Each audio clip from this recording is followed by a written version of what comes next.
welcome to this video where I'll be sharing with you some tips that I've learned on how to enhance your chances of serendipitous research discovery.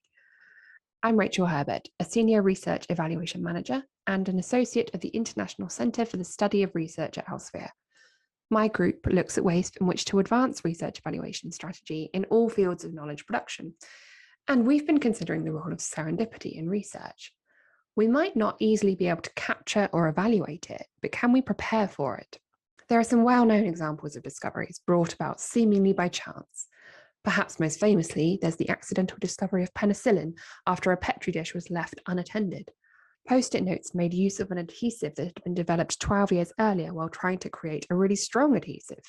And the sweetener sucralose was discovered when reportedly a grad student helping with a project to develop insecticides heard the word taste instead of test.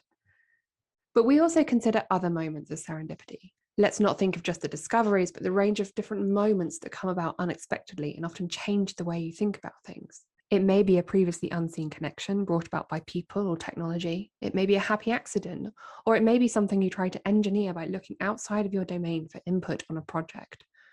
So while chance is involved, serendipitous discovery might not all be down to luck.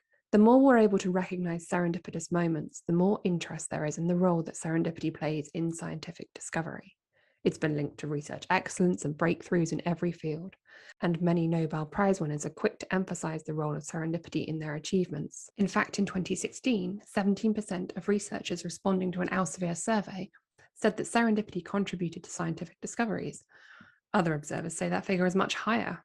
Whichever way you look at it, serendipity is a critical concept for research, perhaps never more so than now.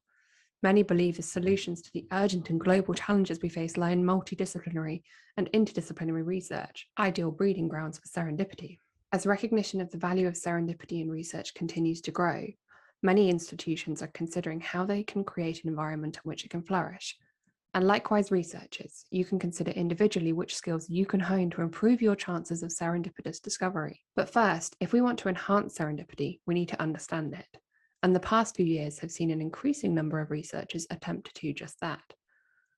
The Serendipity Society's co-founder Laurie McKay-Peat and fellow researcher Elaine Toms have attempted to chart the various stages involved in a serendipitous discovery, from the initial trigger or information encounter to the outcome.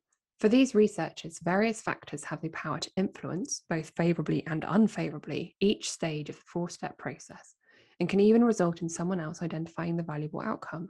These factors might be external, for example, how an information space, such as a library, is designed, or internal, relating to the actions of an individual. Serendipity is also believed to be cyclical. When serendipitous opportunities are missed, these experiences incubate in the observer's mind, becoming part of the conditions that allow them to perceive the next trigger they encounter. With studies suggesting that serendipity is itself a process, it makes sense that optimizing that process will likely increase the likelihood of a serendipitous event.